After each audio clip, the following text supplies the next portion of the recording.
What's going on, guys? Today we have a special episode of the Delta Leader 36 show. I fucking hate that name. We got two special guests here. We have Tamo, the YouTuber. Quite a classic guy. We have Soy. What do you do again? Nothing. I'm a Delta head. Yeah, he's a Delta head. He's a Delta head. Alright, fan of the franchise. Yes. Yeah, fan of the franchise. This is a charity case. It's actually Make-A-Wish. And today we're going to be talking about a movie that we saw together. Quentin Tarantino's Once Upon a Time in Hollywood. This movie has a lot of things. It has a lot of dialogue, has a lot of stars, and a lot of female feet. A lot of feet in general. Yes. A lot of feet. So if you're into that, I can already recommend it for you. Not to spoil it. No, of course. I am the score that I'm going to give. But it's pretty up there just go because see it. If you like feet, just go see it. Yeah. Alright, so I liked the movie. I think Quentin Tarantino is a prick. He's very full of himself, and if you see interviews from him from like the 90s and now, like he was a lot more humble back then, but now he just flips out. He'll walk out during interviews. But he still makes great movies, so I guess he knows what to do. And I like the movie a lot. It exceeded my expectations, but I didn't really have like a lot of expectations. Because with him, like, you don't really know what to expect. So what did you guys think? You want to give your first impressions here? I think yours will be... I saw that it was very polarizing, like most Quentin Tarantino films. He's a polarizing guy. Yeah, a very polarizing guy, and I expected it to be... I expected it to be mediocre, but I really liked it. To be honest with you, I thought it was going to be kind of like a mid-tier movie, where it was like a Jackie Brown. Yes. Yeah. Which I actually watched yesterday. Like, I thought, like, it'll have some good moments, some bad moments, and I'll leave the theater saying, wow, I just wasted $13 because I could have waited for this to come out later or pirated it. Yeah, first impressions were I liked it a lot. I mean, we'll get into, like, the ending and all that stuff later. So, Spoilers. So, you know. So before that, just kind of first impression stuff. I liked it a lot. I felt like, you know, I mean, he's always good in this regard, but the cinematography was really well done. The characters were amazing. Oh yeah. I felt like that was probably the strongest point, because in terms of story, there wasn't really, like, a structure to it. No. It was more about, like, just the characters. It was a bunch of little stories. Yeah, and their interactions, kind of, which is not a bad thing. I like that. So it really is carried by kind of the actors and the characters, that like the main cast. And they do a really good job of it. Yeah, you brought up the cinematography. I'd say this, I think, is his best looking movie. It's a very expensive looking movie. It was like $90 or $100 million, something like that, like in that ballpark. And the thing I like about it is that everything looks very real. Like, I watched the movie Zodiac the other day, and that takes place in the 70s and 60s too. But, like, whenever they do, like, these big shots of New York City, it's always, like, bunch of CG buildings and CG cars, and it looks really, like, you're not put in that time period at all. Whereas this, it definitely, like, you were able to believe that this was, like, this did take place in the 60s. Yeah. But I will say, like, I just brought up CG. Tarantino is known as a guy who never uses CG. Like, he never wants... He's very, like, I want it to be authentic and real. Yeah. Like that time he almost killed Uma Thurman. Yeah. He would have got a Me Almost Too if done he a did lot that. of things. Yeah, he's a guy. He's a fellow. With this, it's clear that he did use CG in some parts. Yeah. Like when they put Rick into like The Great Escape, and then I was like, what did he? I looked at you and I was like, is that CG? I was told that was a recreation, but I don't understand quite exactly how they did it. Yeah, because it's the same actor. I've seen The Great Escape, and that's the same actors and everything. But the shots of the Pan Am plane flying, that was totally CG. So I'm like, oh, I guess he's finally like stopped being a baby. Because I understand, like, he's all about like being authentic and everything, but you're kind of limiting yourself if you just. I mean, he mostly goes authentic anyway. I don't think it's much of an issue either way. And his movies don't really need CG, at least most of them. Speaking of the looks too, though, I was saying, I think it's funny they went for 70mm with The Hateful Eight. Yes. When this film would have been a lot better Much for better. it. A lot of it's outside, and you've got kind of like overhead shots, and all this canyons, ranches. So I mean, not that it would have been perfect for it either, but you know, it would have been a much better use of it. Yeah. I was kind of surprised they went for that one and not this one, but He I guess was you in a know, fucking cabin. yeah, I guess that's what he wants to do. That's his thing, and it still looks Yeah. amazing either way. Yeah. Yeah. So yeah. Yeah, like you said, I liked all the characters. All of his movies have really good characters. They're just really fun to watch. But I'd say probably my favorite was Sharon Tate. Mm-hmm. She was just really enjoyable to watch. She had her feet in a lot of it, which was a big plus. Yeah. But Huge plus. a huge plus. But I wish she had more screen time. Like, I was a little disappointed. I wish she was in it more. And it was at Cannes that somebody asked, like, why does she have so few lines? And he said something like, I reject your hypothesis. Or something really, like, weird like that. Yeah, he's a strange dude. I think that's interesting you think that, because she was actually the weakest of the main cast for me. I like all the characters there, so it's not really saying a lot. But for me, probably the strongest was the two male leads. Yes, they had great Cliff was chemistry. probably my favorite character. Who? In general, Cliff. Cliff, yes, Yeah. Cliff. Cliff was my favorite character overall too. Yeah. He's probably overall my favorite character. But I feel like they just had more to work with. Yeah. Not just line-wise, like just performance-wise as well. But I mean, she still did, you know, a really great job, Margot Robbie. Yeah. And they all kind of helped carry the film, you know. So if she Yeah. wasn't there, I mean, it's not like it would have been. It would be missing something, basically. It would be she missing does something. help carry it a bit. I just think Yeah. the other two have kind of a stronger performance going on. Yeah. It's funny you say that, because when you look at a movie like Inglourious Bastards, if you took Christoph Waltz out of that movie, it would be nothing. Whereas with this, if you took Margot Robbie out, it would be missing something, like you said. But I don't think it wouldn't be destroyed. It wouldn't be destroyed. Um, Whereas the other two, like Leo and especially Cliff, if you took them out, For another reason that kind of ties into the ending, which we'll get to when we get there. Yeah. But, you had something to say? You basically said what I was gonna say. So stole the words out of your mouth. yeah, I stole the words out of my mouth. Like I said before, I think Tarantino has matured a bit, because with The Hateful Eight, I like The Hateful Eight, but there's a lot of stuff where I'm like, oh, he's just doing this again. The excessive gore, the cool dialogue, whereas this, the fast pace, a lot of his movies are very fast paced, despite all of them being long. I'm smirking because this again ties into the ending. Yes. But, you know. This is a very patient movie. It's, I tell people, a few people who I know have seen it, like after we saw it, I said, like, be prepared. It's a kind of a slow burn. But not in a bad way. I mean, if you can appreciate a slow pace, which I think we did, then it'd be good. And like you said, with the ending, A lot of people say this is kind of a slow-paced movie, but I didn't really feel like that. I think slow work. I think maybe compared to Tarantino's other works, then you'd have like yeah, I guess it's, you know. It's a long movie. It's long. Slower 2 pace- hours, slower pace than 40 that. minutes. But there was never really a period where I felt like it was dragging. No, definitely You not. know, or I felt Same. like this is long, or even where I felt like, when is it going to pick up? Like, every piece of it, I was pretty, you know, like, into it, or intrigued by it. Great scenes that had, like, you know, the intrigue, they had suspense. Suspense, yes. There's that. one scene in particular, not the ending, but there's one scene where Cliff goes somewhere. Where Cliff, is on and I would say that's the most suspenseful part of the ranch, movie. and it's a very... But, yeah, I guess let's get into the ending then. Yeah. You know, so spoilers. Did you have any thoughts before Unless we you have some. get into the ending? I thought the part that like surprised me the most about the movie is how everybody in the 60s drives like a maniac. Yes! Yeah, everyone drives like a maniac in the movie. Everybody has no regard Very for their accurate own to the safety. 60s. It's like, it's fun. Like, I understand that they're high and they're like movie stars and less people drove back then, but knowing Tarantino and how like researched his movies are, I feel like that's like an actual I guarantee if I went to the 60s right now, there would be no laws of the road. Yeah. There'd be But women with their feet out on the they dashboard have- just hanging out, The you feet know? would be hanging. Yeah. That was all part of the historical accuracy. Yeah. The amount of That didn't the tie amount into of his foot feet fetish. had nothing to do with his decisions or his wants. It was just historical accuracy.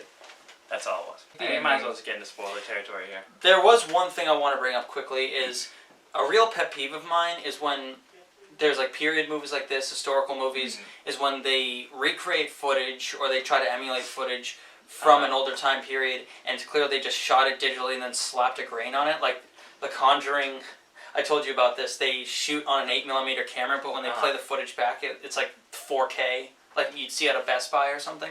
Yeah. Whereas this, when they showed him, what was the show that he starred on? What was it called? Bounty Law. Bounty Law. I was gonna say Outlaw. It looked like you'd see on like a television in the 60s. Yeah. And that's something I liked a lot. Yeah, you could see it on a... It's an aesthetic movie, and I like that a lot. Yeah, for sure. It's kind of like it really goes off its visuals and the world that it's in. Yes. Like I said, it doesn't really have like a story structure. It's more about like the characters and just kind of putting yourself in there. Yeah. It's kind of like Sin City, all these little stories coming together. Yeah. But it's good, though. No, it's good, yeah. Of course, there's a lot of his trademarks, his cliches in there, the cool dialogue, and... The feet. The feats, yes. Well, again, historical accuracy. Historical accuracy. I'm not sure. And the violence. There's less violence than there is in his other movies, and when there is, up until the ending, it's pretty toned down.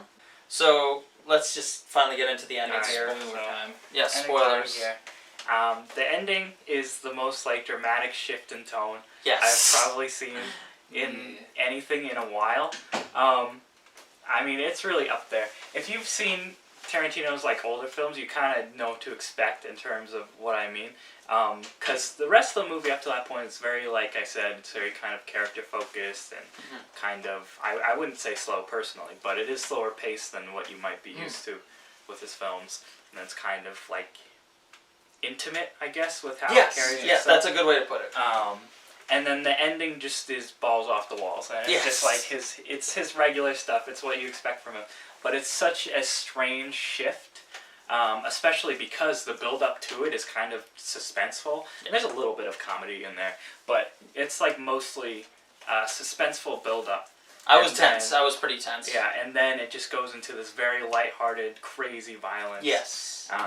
Balls to the wall. For like 15 straight minutes, maybe. I thought it did a good please. job of keeping it like lighthearted and kind of like funny violence, but still just being so unbelievably tense. Because I was so sure, I'm like, as soon as he pulled out the gun, I'm like, Cliff's dead. He was high. He was very high at the time. Yeah. And Tarantino writes his characters in a way where like they can be disposable. Yeah, it just is. It's a big shift.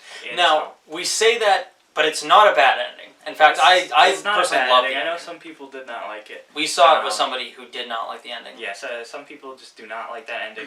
And I will say, in terms of the fact that it is such a dramatic tone shift, it is kind of jarring. Yes. And it's not exactly the ending I would say is the best one they could have gone for.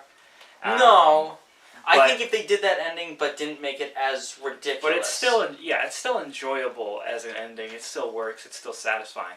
But I can see why someone wouldn't like it. It's especially if you had enjoyed the movie's tone up until then, it's just thrown out the window. Yeah. And so if you don't like that other tone or that tone he's kind of known for, you're already not going to like it. But then if you don't like the fact that it's such a shift and they kind of don't stay with that tone until the end, that might be disappointing for you too. Yeah. And it's still enjoyable. It's just kind of really like it is really jarring. Where you're just like, oh, this is a completely different movie almost. Yes. Yeah. It feels like it was plucked from a different movie. Like Inglourious Basterds. A lot of people compare it to that ending because that ending is, I would say, this one definitely on a smaller scale, but it's the same level of like bombasticness and ridiculousness. Yeah. But the tone of Inglourious Basterds is very, very consistent. Whereas again, it's just like he flipped a switch. Yeah, it was literally just a light switch. Yeah. As soon as it happened, I think all of us just started laughing hysterically. The whole theater was rioting. No, it was like I said, it was fun. No, it was a good time. What I was saying is just like out of shock. Like no one expected that to happen. It's like. But yeah. He smashed a woman's face in with a dog food can and then like took her head and smashed it against a corner. But yeah, it's a bit ridiculous. And I would say, like I said, the ending is fun. and it's satisfying in that way. But in terms of like tying up things, satisfying, not really. Yeah. Like being honest, in terms of tying up really anything with the characters or the kind of loose story that's going on, it just doesn't. It just flat out doesn't.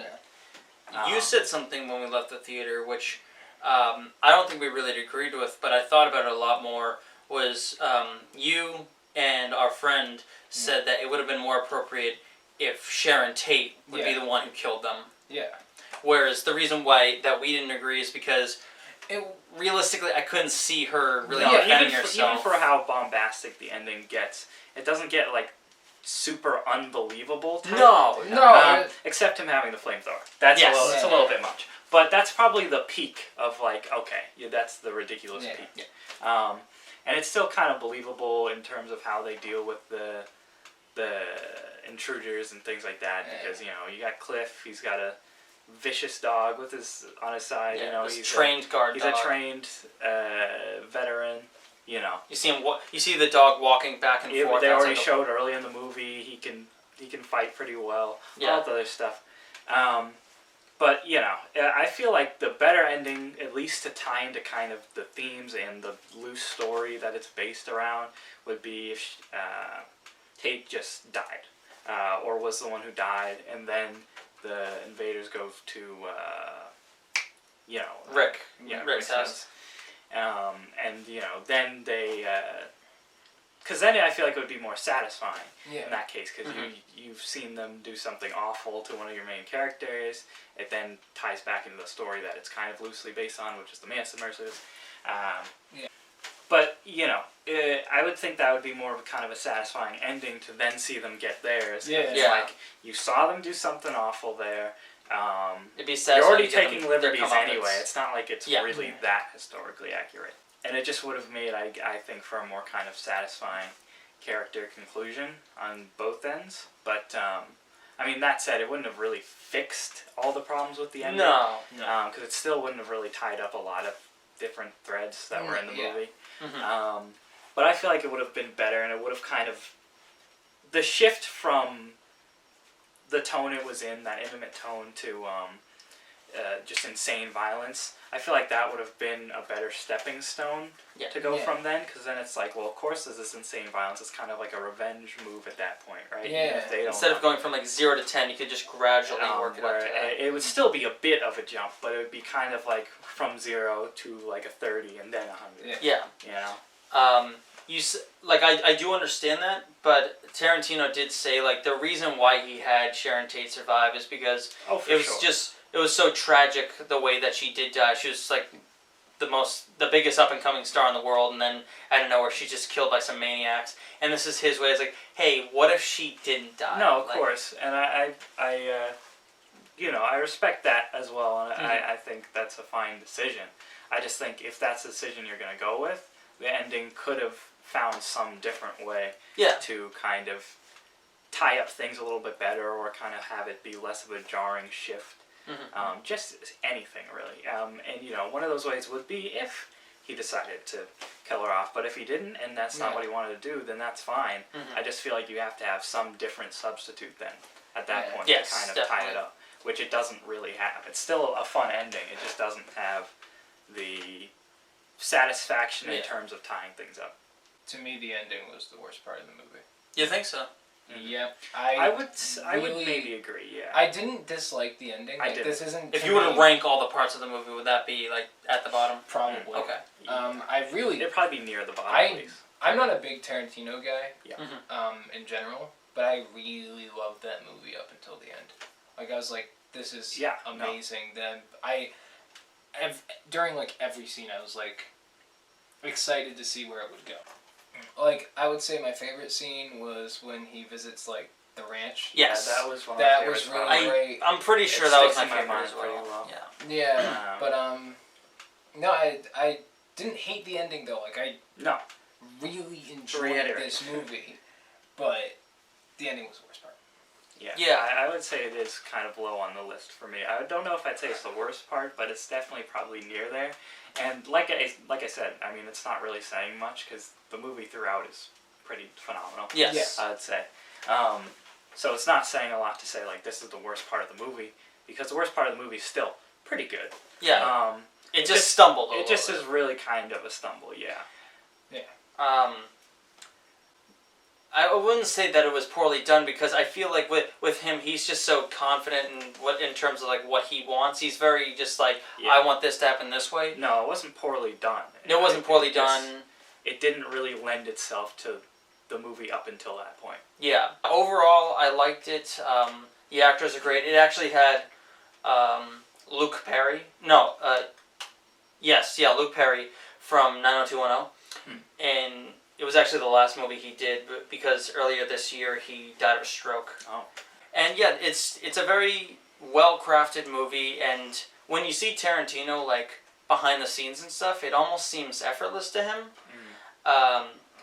Yet you still see that he's able to have fun with it. They say he's also known as a director who's able to stay on budget. Like, he never goes over budget, or he never seems like he doesn't want to be there. Like, he'll fire people for using their phone. I don't know if that's going too far or not, but that's just the way he makes movies, and it obviously works. The music is great. Like, every Tarantino movie, I always look forward to the music. Yeah. Actually, a couple of them, more than one, was used in Bad Times at the El Royale too, but nobody else in the world saw that except me, so nobody else made that correlation. But it definitely fit the tone. I know this is kind of like a weird thing to say, I guess, but I thought the humor was very good. Yes. The humor was like, the humor. His films are humorous. Killing me like a lot of the times. More so. Wife killer.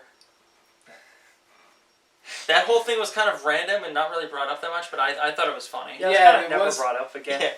That's kind of what I mean, though, is they have all these threads that are kind of either never explained or never tied Stuff up. just sort of happens. I love And it's not that everything has to be explained, but there's just so many little things that are never tied up or explained, to the point where the ending kind of is just like, oh, I guess you're just not going to go over all that other stuff. But, you know. They flash back. difference. They flash back to him with Bruce Lee. Then they flash back again to them alluding to the fact that he killed his wife. So it flashbacks to that, and then it flashbacks again, and then it goes back, and that's the only time in the movie, that 10-minute like slot, is when they mention that he's like a wife killer. But it does lead into the fact that he's kind of just a loser. Like, he can't get work, and he's basically homeless. He like squats in Rick's house. Yeah. Excuse me. Yeah. I think the person you were looking for there was OJ. Yes. Yes. I expected Rick to just go, "Hey, Twitter world, it's yours truly." But, yeah, I guess overall impressions then. I'm gonna give it a mid-8 or low 9. It's pretty solid to you, yeah. I would, 8 out of 10. I would give it an 8 out of 10. Yeah, probably same. 8 out of 10 for me. But yeah, I guess kind of 8's all around. Yeah, 8's all around. It's above average, certainly. I never thought it was my favorite Tarantino movie. I liked it more than The Hateful Eight. I think it's probably one of those movies that there's a lot of like Easter eggs or like things Yes. that Yeah, you sure. throughout That's what I've heard. Sure. that you kind of like see in like people's interactions, like people reacting sure. with like Cliff because he killed his wife or something like that. Yeah. You know what I mean? And his movies, he's always hiding little Easter eggs, like references to TV shows or old movies. So, Oh yeah. Pull out your IMDb list and see if you can see them once it comes out on home video, or if you're going to see it for the first or second time in theaters. And that's pretty much it. Expect another Delta Later video in like 2 months or so, and yeah.